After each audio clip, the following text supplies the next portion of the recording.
Welcome to the weekly Vincentian podcast sponsored by the Office of Mission and Values at DePaul University. This series is designed to provide members of the university community with insights into Vincentian history, mission, and spirituality to help sustain us in our shared efforts to live out the mission, vision, and values of DePaul. This week's podcast is entitled The Vincentian Question. It is read by the author, Reverend Edward R. Udovic, C.M. In January 1617, Vincent de Paul, serving as chaplain to the powerful Gondi family, was traveling with Madame Marguerite de Silly de Gondi and her extensive household as she visited the family estates in the province of Picardy. While in Picardy, they always resided at the family chateau in the tiny hamlet of Fauville. On the feast of the conversion of St. Paul, January 25th, Vincent de Paul climbed into the pulpit in the parish church of Fauville and preached a sermon that is rightly regarded as the genesis of all Vincentian works to follow, down to our own time. How did he come to be standing in that pulpit? What did he say on that day? Madame de Gondi and her husband, Philippe Emmanuel de Gondi, General of the Galleys of France, Duc de Retz, Comte de Joigny, Peer of France, belonged to an influential noble family of Florentine origins. From 1589 to 1662, for example, members of the family served successively as the bishops and archbishops of Paris. At the dawn of the 17th century, the Gondis were among those who supported the nascent reform of the French Catholic Church. They were members of the small circle of nobles and clerics in Paris, around which the French school of spirituality was emerging, to create the now fabled L'Âge d'Or, or Age of Gold. Striking figures such as Pierre de Bérulle, Madame Macquarie, Michel de Marillac, François de Sales, Jean-François de Chantal, Cardinal de Rochefoucauld, Jean-Jacques Ollier, Benoit of Canfield, Louise de Marillac, and many others were all contemporaries who knew or who were often related to each other. While rejecting the strident theological critique of the Protestant reformers, the Council of Trent had admitted that the Catholic Church was in grave need of systematic moral and spiritual reform. The disciplinary decrees of that famous council laid out a broad blueprint for the Catholic Reformation, or Counter-Reformation. The conciliar decrees were accompanied by a remarkable spiritual renewal or reawakening that swept the Catholic Church and which now was poised to sweep the Church in France. The reform of the French Catholic Church had lagged far behind almost every other area of Catholic Europe. The long French wars of religion, the civil war over the succession of the Bourbons in the person of the convert Henry IV, and the general resistance from entrenched special interests had long delayed the cause of meaningful reform. Yet, as the new century began, the party of the devout, or the devout ones, were successful in implementing the Tridentine reforms and strengthening the Gallican Church as an integral part of the Bourbon dynasty's successful plan to unite and revitalize France, making it the preeminent Catholic power on the continent. Broadly speaking, this Tridentine spiritual renewal was Christocentric in nature. This was especially true of the strain called devout humanism that captured the heart of Vincent de Paul and his compatriots. The devout took their identity as baptized Christians very seriously. They believed that discipleship ultimately was a matter of living, of choosing with God's grace and in accordance with God's providential will to live one's daily life, whether you were a noble or a peasant, in a way that mirrored that of Jesus Christ. For the devout, orthodoxy or right belief mattered little if it was not expressed by orthopraxis or right living in one's relationship with God and one's neighbor. Christ's preaching of the kingdom of God became for the devout the standard by which all things were to be judged. They looked critically at themselves and at the world around them, and then judged all they saw in light of the spiritual ideal they had accepted as normative. They committed themselves to act upon what they saw as a matter of conscience. They accepted the responsibility to do something. As Madame de Gondi's keen eyes assessed the state of her family's estates, her assessment was not just made from the perspective of financial considerations. She believed the spiritual welfare of the people on the family lands was her and her husband's personal responsibility before God.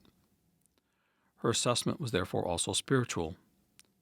She knew from her own experience that the clergy of the countryside were ill-trained. She had told Vincent the story of the country priest who had once heard her confession, but was so ignorant that he did not even know the formula of absolution. There was also the recent incident of the peasant in the town of Ghan, who had told her of the tremendous healing and peace he had experienced from confessing to Vincent all the sins of his past life in the face of death and his impending judgment. Undoubtedly, there were many more examples of the spiritual abandonment experienced by the poor country people that were witnessed by Madame de Gondi and which weighed heavily upon her and Vincent's consciences. At the end of January 1617, Madame de Gondi turned to Vincent and asked what I described as being the Vincentian question: what must be done?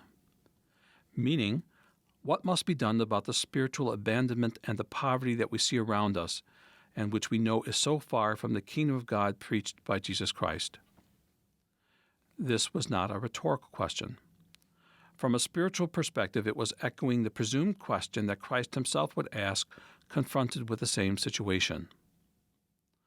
Also, implicit in this question were the further questions inviting personal and corporate responsibility. As a disciple of Christ, what must I do? As a disciple of Christ, what must you do? As disciples of Christ and as members of his church, what must we do now? In the short term, the answer to this question posed by Madame de Gondi was the sermon that Vincent de Paul preached at Folleville on the subject of the necessity of general confession. This sermon probably took place within the context of a parish mission or revival.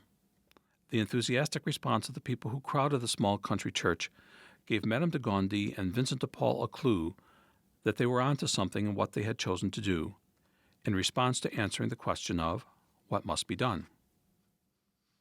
Later in 1617, temporarily absent from the Gondi service, Vincent was serving as pastor in Châtillon-le-Dôme in the Archdiocese of Lyon. One Sunday, as he was vesting for Mass, he was told of a family in the countryside where everyone was sick and in need of immediate assistance. Vincent mentioned this situation in passing at the time of his sermon. After Mass, as he walked from the village to visit the family, he encountered a long line of women from the parish spontaneously going to visit the family, bringing them food, linens, and other things that they might need. He immediately realized that simply by mentioning the situation in his sermon, he had implicitly posed the question, what must be done? He saw how many people had taken personal responsibility to answer the question, what must I do? Still later, in 1629, Vincent de Paul confronted problems facing the parish-based confraternities of charity that had been established by the Congregation of the Mission in the course of their parish renewal ministry. Some of these groups had either lost their earlier fervor, were experiencing crises of leadership, or crises of resources. Because of this, care of the poor and sick in these parishes had suffered. In this instant, Vincent de Paul turned to Louise de Marillac, described the situation, and posed the question, what must be done? As her answer to this question, Louise de Marillac took to the road to visit each of these confraternities to do what she could to help restore their effectiveness. What must be done? What must I do?